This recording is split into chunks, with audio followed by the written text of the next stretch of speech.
I wonder if Diddy's using his singing and dancing skills to keep the predators at bay. They say that this Brooklyn federal prison is so bad that some judges have refused to send people there. Now, you know that's bad when a judge has to intervene in someone going to prison. I'll be back.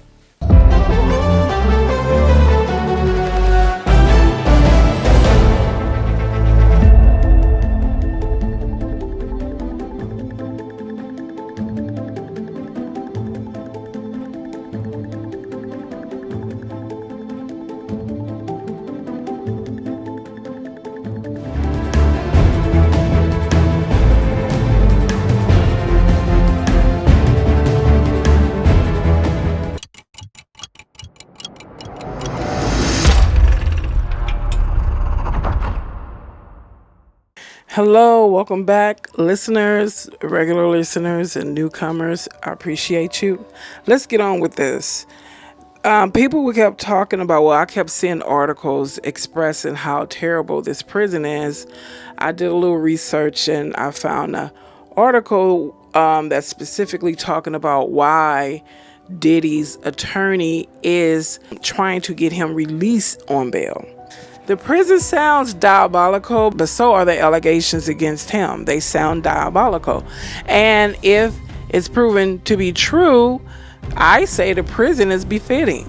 It's like people got to realize that what you do. I wonder if Diddy ever had sober thoughts like, all this I'm doing out here in these streets, one day it's going to catch up to me. Did he just live his life unbothered? Never caring about consequences, never caring about the lives he destroyed or helped destroy. Makes you wonder, huh?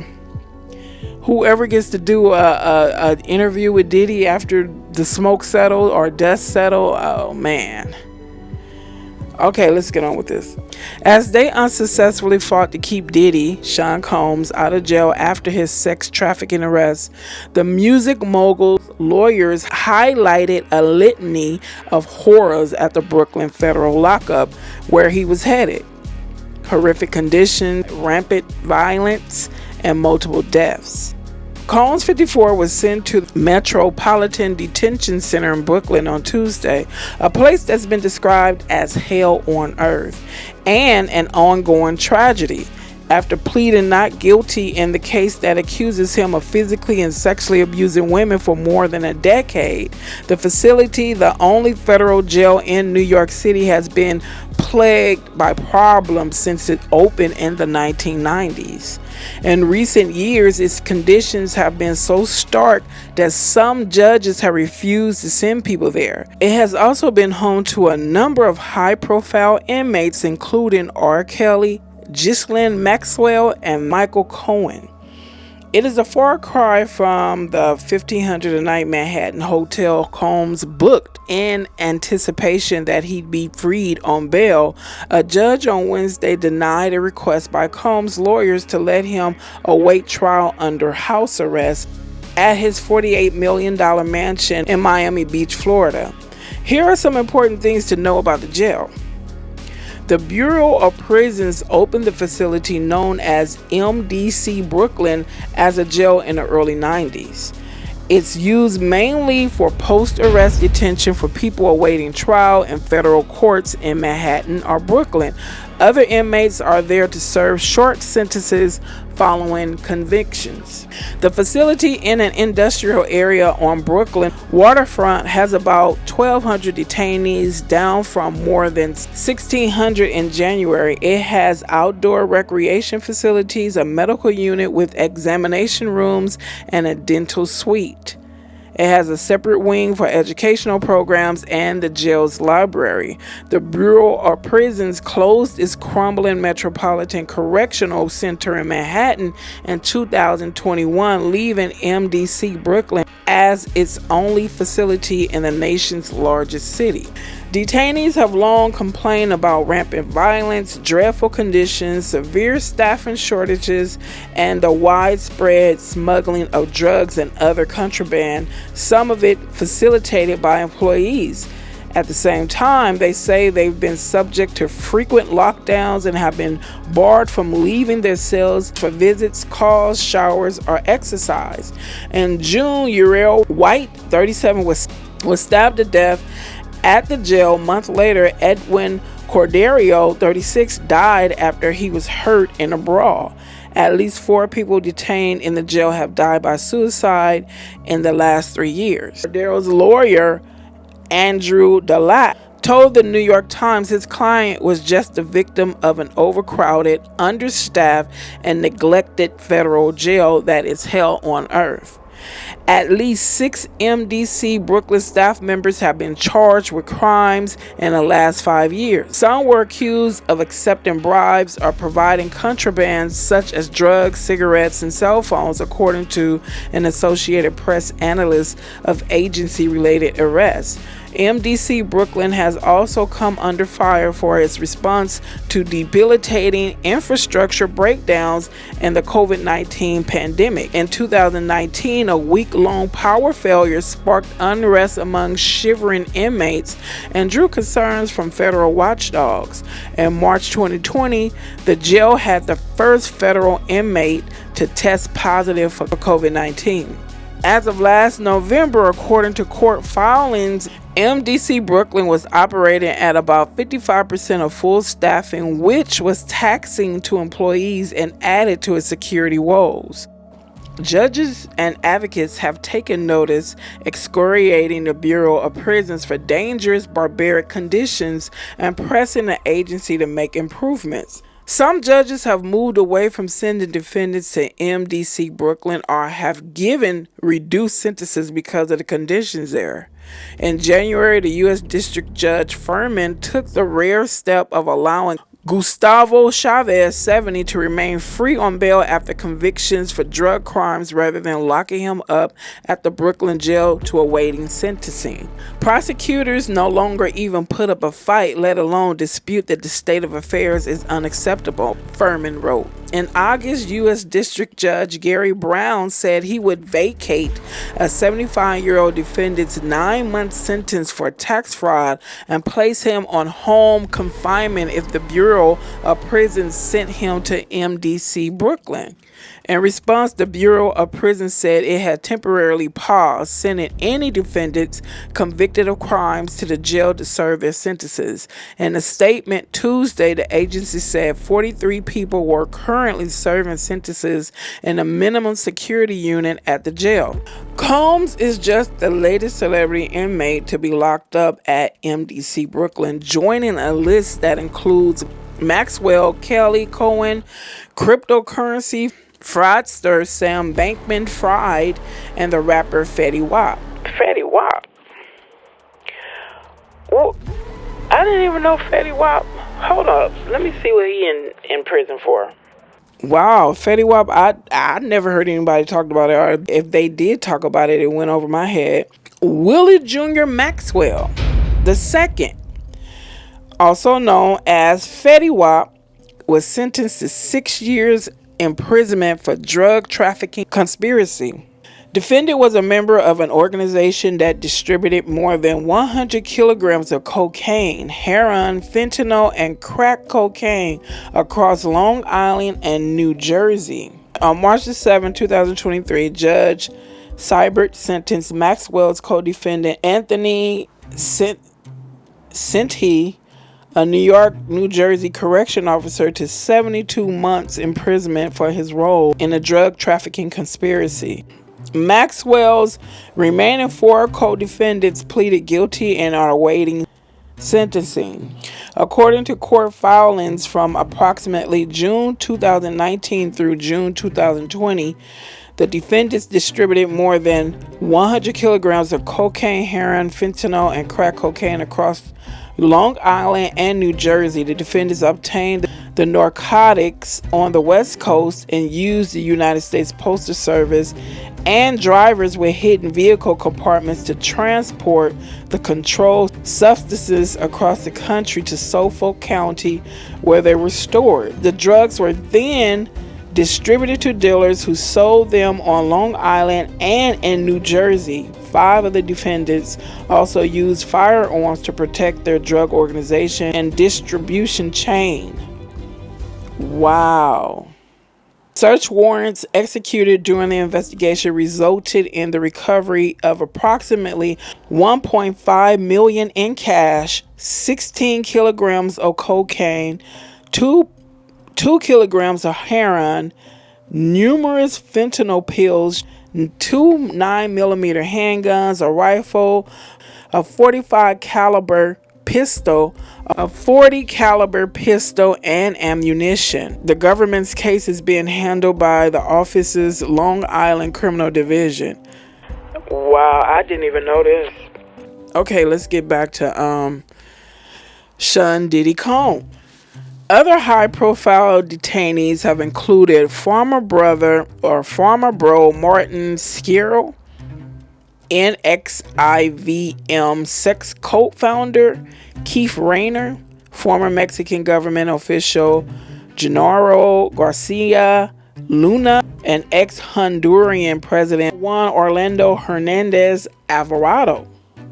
The Metropolitan Correctional Center in Manhattan closed in 2021 after a slew of problems that came to light after Jeffrey Epstein's suicide there 2 years later.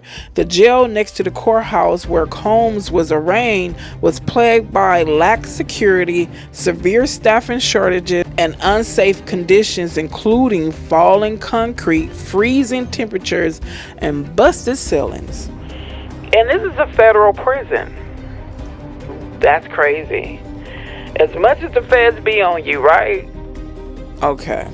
People detained at the facility were relocated to MDC Brooklyn or a medium security prison in Otisville, New York.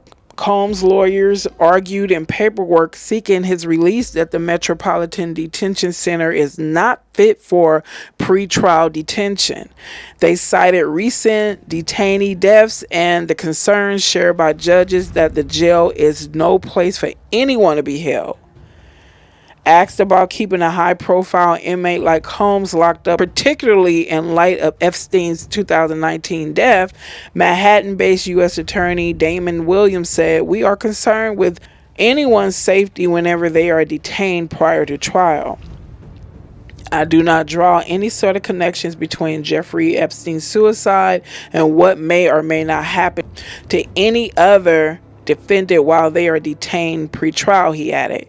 Is it just MDC Brooklyn, or do all federal prisons have issues?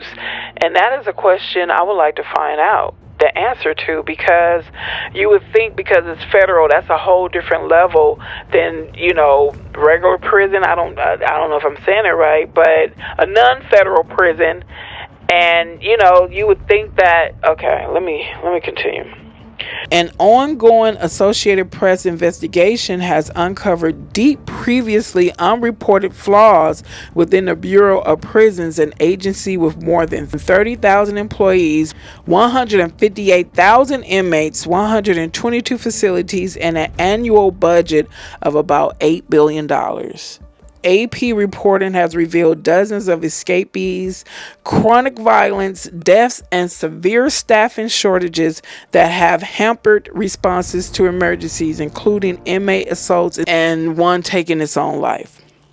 In April, the Bureau of Prisons said it was closing its women's prison in Dublin, California, known as the RAPE Club, giving up on attempts to reform the facility after an AP investigation exposed staff on inmate sexual abuse.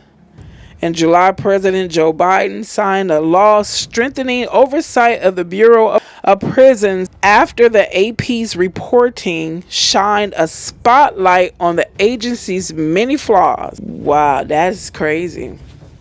Yeah, I'm going to have to do a little investigation. It's strange that federal prisons would be plagued with all these problems, and it's a federal prison. When people say, when the feds come against you, it's a done deal. Okay, well, if that's the case, why don't you fix you guys' prisons? I mean, here's the thing. It's like I'm on both sides. Okay, first of all, people who committed diabolical, just ungodly crimes, I really don't think you have a foundation to complain about anything, especially if you took loved ones' lives, children. You did harm to children, women, animals.